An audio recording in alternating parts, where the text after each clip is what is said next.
that we're trying to get handle of it. It's not we as a community, we haven't invested enough in that issue, finding again the underlying why they came here.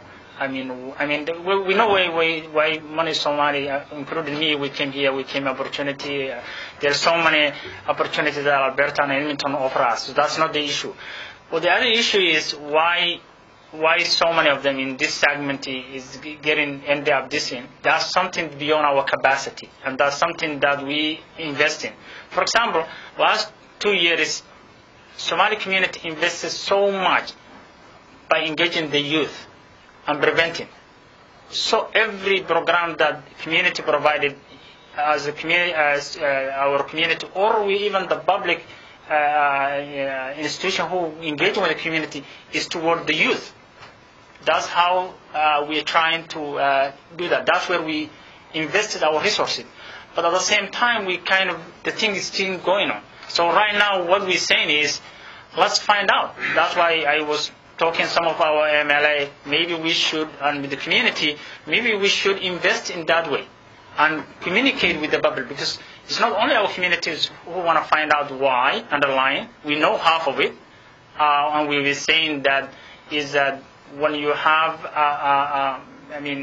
that's another segment of why they end up this way. It's something to look what they have in common. So we don't have that time. And this time we think that we are getting away with the main job is right now, catching the killers and brought to justice. That's the main message right now. But when it comes to that, and that will be another investment. I think that's something that we want to maybe looking for the city and the province to invest in that area, because not only our job is the province and the city and everybody's job to know that. So it seems that I'm getting the message that it's of us as a community to find out why.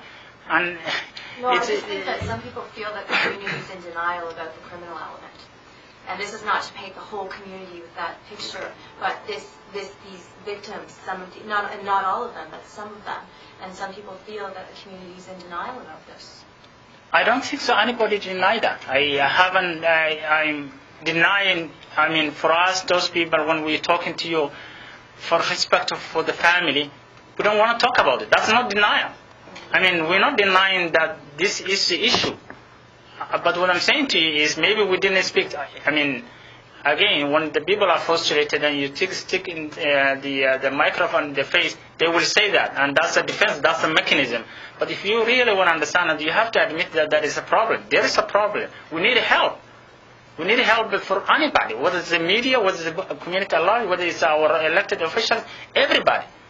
For community, we're trying to use every available means to fight that. That's why I call national president and say, we need help.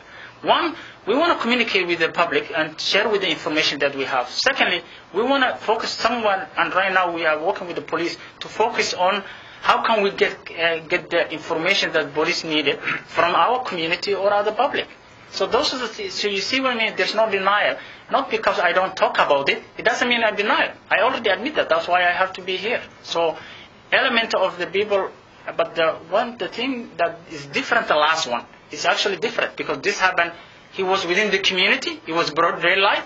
So again, we are talking the method they died, which is not right under Canadian law. That's where we want to focus on. So sometimes if you focus on the individual, you lost the big picture, because you focus on the victim rather than the perpetrator. That's where we're trying to right now. We call on this kind, but if it comes to the study and those things, you want to be fact. We don't want to say, I don't want to be. I want to provide you with the fact, and probably it will come out. And that's the area we ask help with our MLAs, especially Thomas, to focus that. And I hope he can say something about it. Your question is actually very important.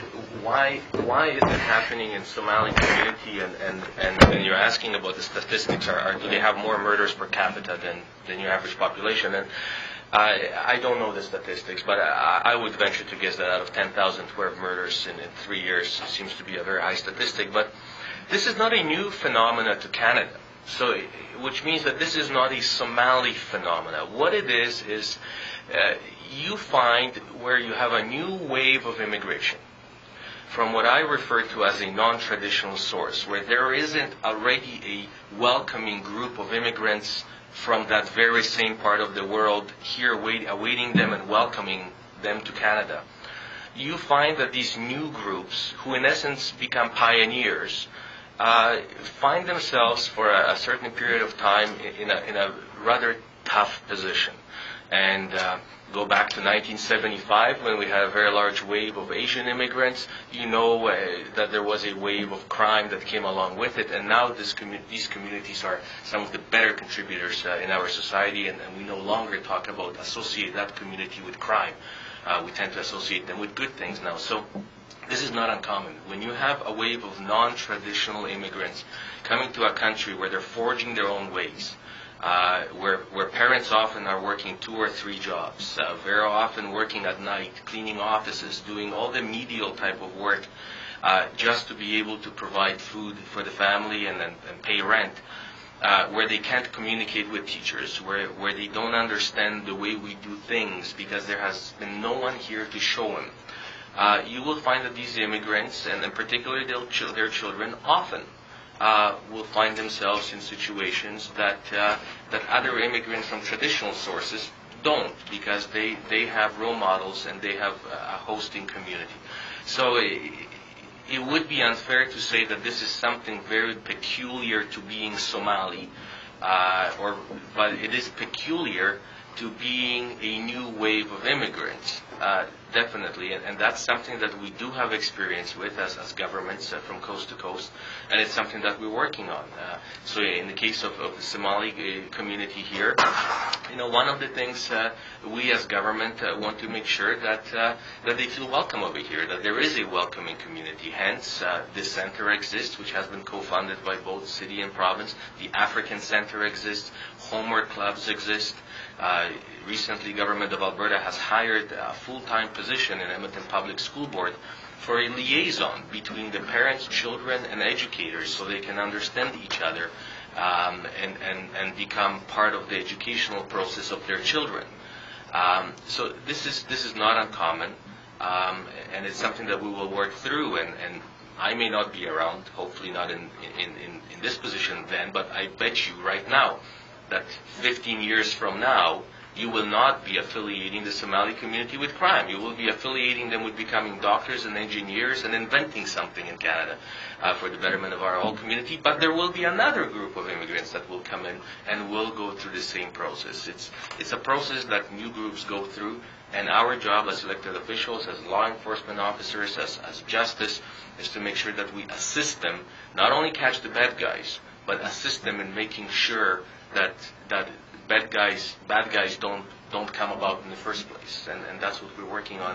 And the Somali community should be commended, because it's not easy to step up to the plate and to say we have a problem and we need help, and they have been diligent in doing so, and I think they will overcome this problem much faster than other groups have in the past. Do you guys agree with that assessment? I think generally the MLA is right. However, the only thing I kind of can't wrap my head around is that the most of the victims, when I looked at their profile, they're not recent immigrants. They're Canadian citizens.